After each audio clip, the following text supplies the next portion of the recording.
નમસ્તે મારા વાલા બાળ મિત્રો, કેમ છો બધા? મજામાં? જવાહર નવોદય વિદ્યાલય પ્રવેશ પરીક્ષા અને કોમન એન્ટ્રન્સ ટેસ્ટ એટલે કે સીઈટી સેટ પરીક્ષાની પૂર્વ તૈયારી વર્ગની અંદર આપ સૌનું હાર્દિક સ્વાગત કરું છું. તમને વિડીયોની અંદર આગળના ભાગ જોઈ લીધા હશે, આપ સૌને વિડીયો ગમ્યા હશે, તમે ચોક્કસ લાઈક કર્યું હશે એટલે કે થંબ આપેલો હશે. સાથે સાથે તમારા અન્ય મિત્રો વચ્ચે ચેનલને શેર પણ કરેલી હશે. જો ના કરી હોય તો કરી દેજો.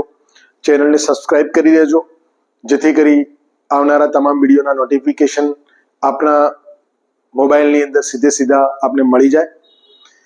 આપણે કોમન એન્ટ્રન્સ ટેસ્ટના ગણિત વિભાગ એટલે કે સેટ સાક્ષરી જે વિભાગો છે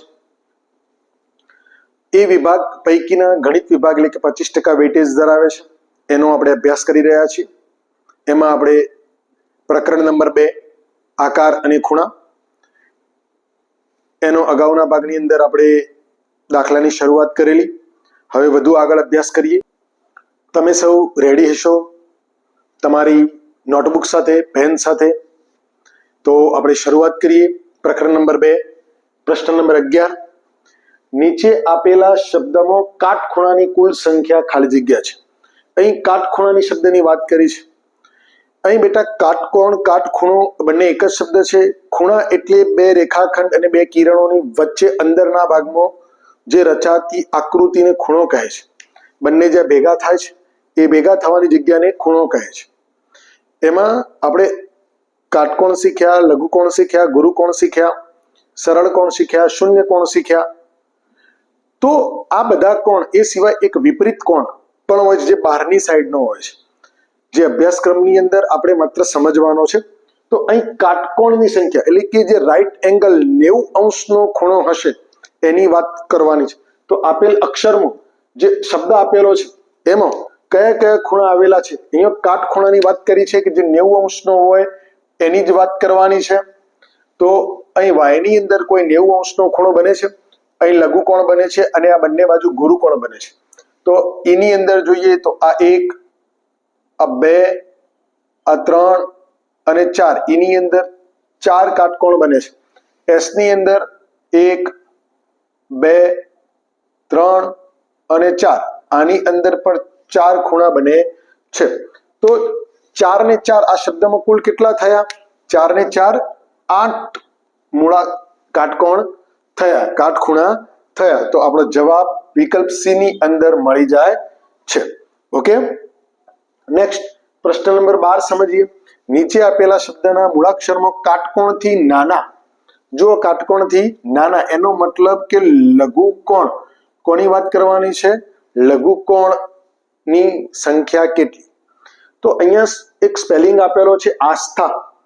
હવે લઘુકોણ એટલે કે આપણો જે એંગલ છે કાટકોણ કરતા નાનો, 90 અંશ કરતા નાનો. બરાબર સમજો. અહીં એની અંદર 1, 2 અને 3 કાટકોણ કરતા નાના ખૂણા આપેલા છે. અને બરાબર સમજો, બધું જ સમજાય છે અહીંયા. અને બે બાજુ આપેલા છે એ કાટકોણ કરતા મોટા એટલે કે ગુરુકોણ આપેલા છે.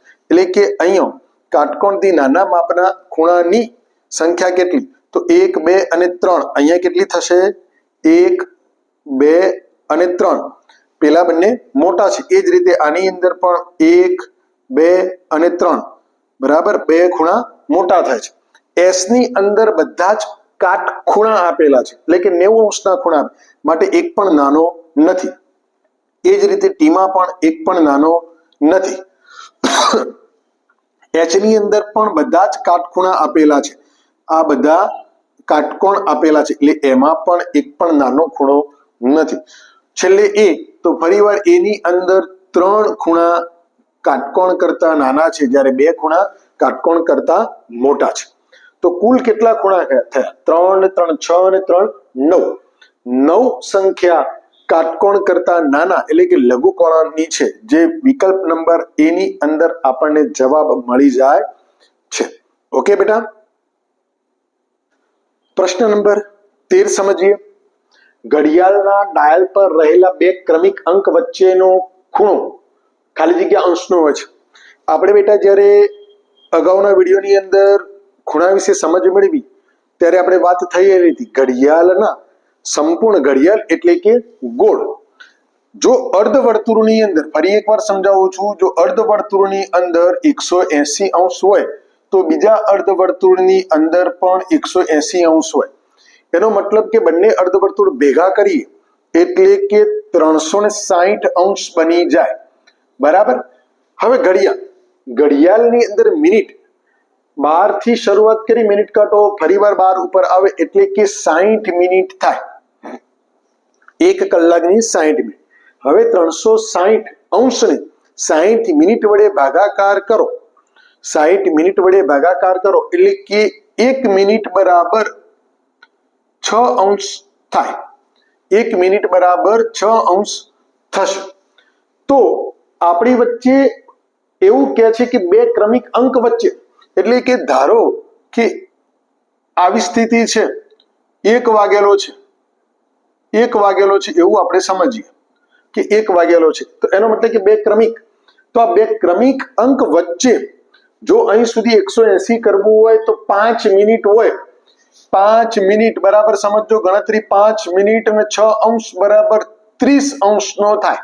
30 અંશ અહીં, 30 અંશ અહીં અને 30 અંશ અહીં. માટે 12 વાગે, એક 3 વાગે અને એક 9 વાગે કાટખૂણાની રચના થતી હોય છે, એટલે કે બંને ખૂણા 90 અંશના બની જાય. એ રીતે પણ જો સમજીએ કે કાટખૂણો એટલે કે 3 વાગે અને સામે 9 વાગે, આ બંને ખૂણા કાટખૂણા બને છે. એ સિવાય માનો કે 6 અને 15 આપેલા હોય તો એ કાટકોણ બનતું નથી, કાટકોણ કરતા મોટો બને છે, ગુરુકોણ બની જાય છે. એટલે અહીં જો એના ભાગ પાડીએ તો દરેક ક્રમિક અંક વચ્ચે 30 અંશ હશે.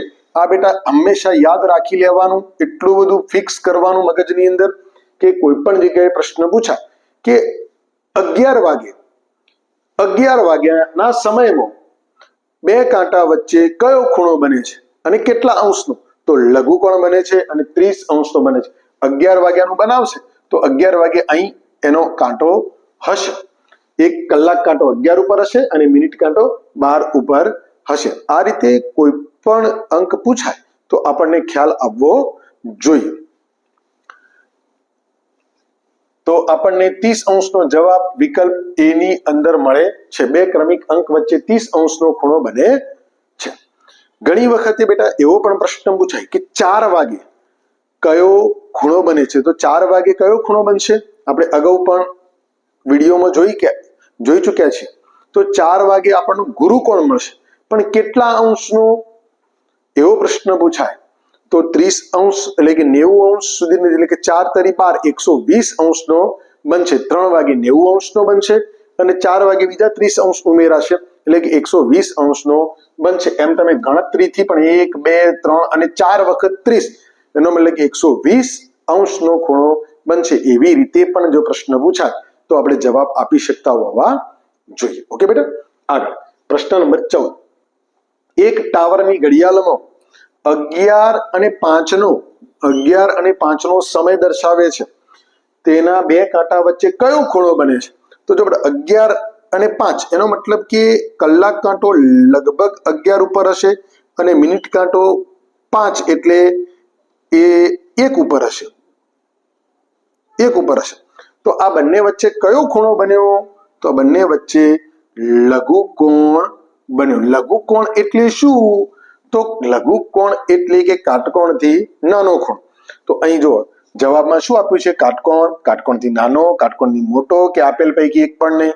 તો કાટકોણથી નાનો ખૂણો વિકલ્પ બી ની અંદર આપણો જવાબ મળી જાય છે.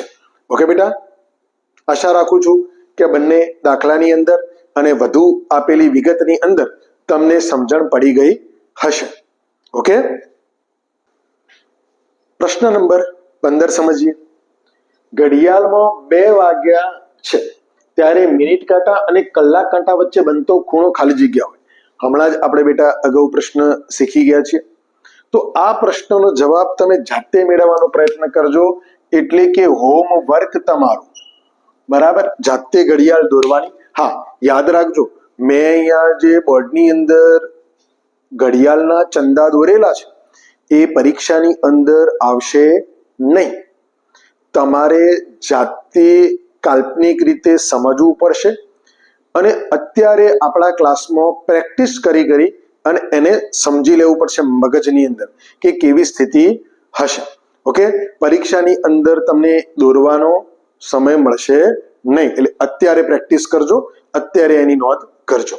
ઓકે, તો પ્રશ્ન નંબર 16 સમજ. નીચે આપેલ સમય દર્શાવતી ઘડિયાળમાં કયા સમય મિનિટ કાંટા તથા કલાક કાંટા વચ્ચે બનતો ખૂણો ગુરુકોણ? કેવો બેટા? ગુરુકોણ. આપણે કાટકોણ વિશે શીખ્યા, લઘુકોણ વિશે શીખ્યા અને હવે ગુરુકોણ બનશે, એટલે કે સમય બે કાંટાઓની ઘડિયાળની અંદર વારંવાર રચાતા ખૂણા.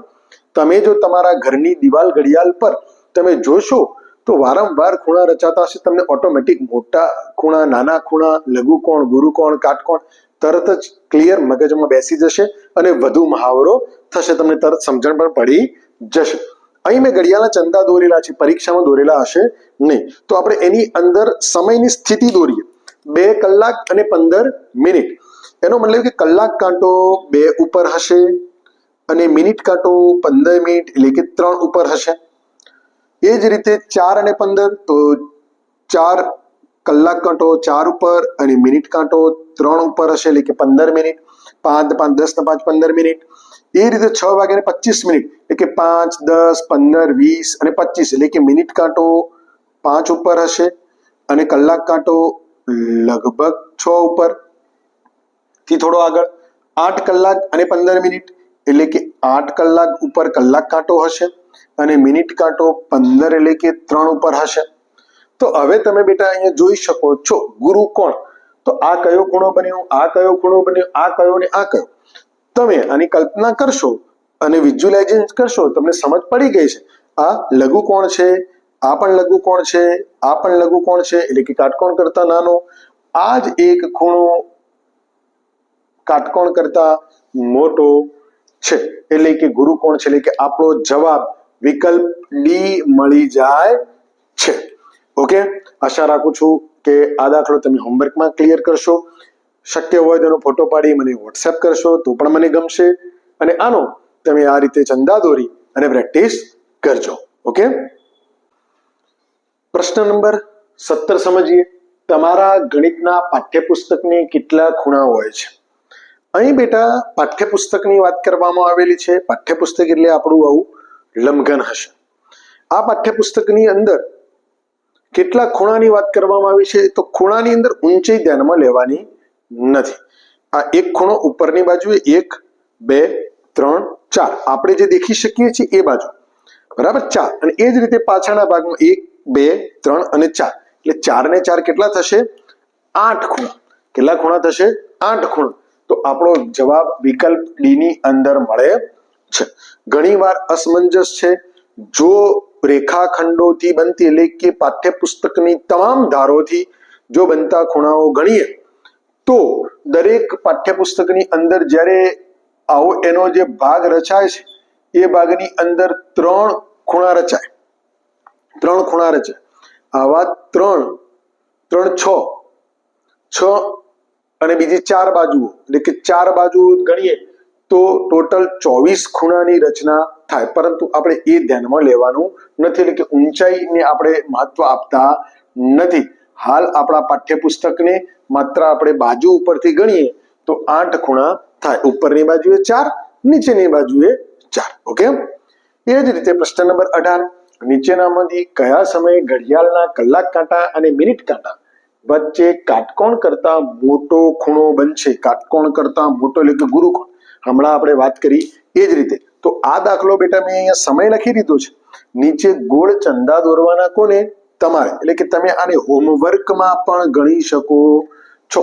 તમે જાતે આનો પ્રયત્ન કરજો અને જવાબ મેળવશો.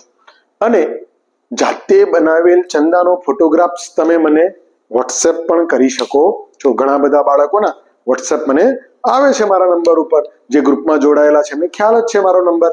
તો તમે પણ વોટ્સએપ કરજો. મને બહુ જ આનંદ થશે કે મારા બાળકો મહેનત કરી રહ્યા છે. ઓકે, તો બેટા આજના આપણા વિડીયોની અંદર જે કામ થયું એ દાખલાઓની સમજ તમને સારી રીતે મળી હશે.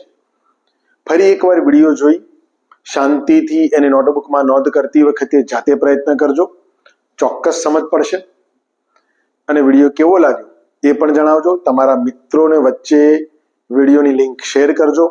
ચેનલને તમે સબસ્ક્રાઇબ કરી દેજો. અને હજુ પરીક્ષામાં પૂછાયેલા દાખલાઓ બાકી છે, તો એના અભ્યાસ માટે આપણે ફરીવાર મળીશું. તો ત્યાં સુધી રજા આપશો અને તમામ દાખલાઓની નોંધ કરશો. ઓકે.